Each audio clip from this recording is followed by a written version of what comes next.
اللهم صل وسلم وبارك على سيدنا شفيعنا حبيبنا نبينا مولانا محمد بارك وسلم. الحمد لله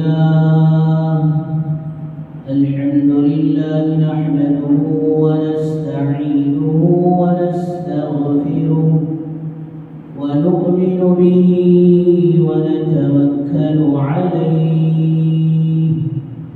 ونعوذ بالله من شرور أنفسنا ومن سيئات أعمالنا ونعوذ بالله من شرور أنفسنا ومن سيئات أعمالنا ونعوذ بالله من شرور أنفسنا ومن سيئات أعمالنا.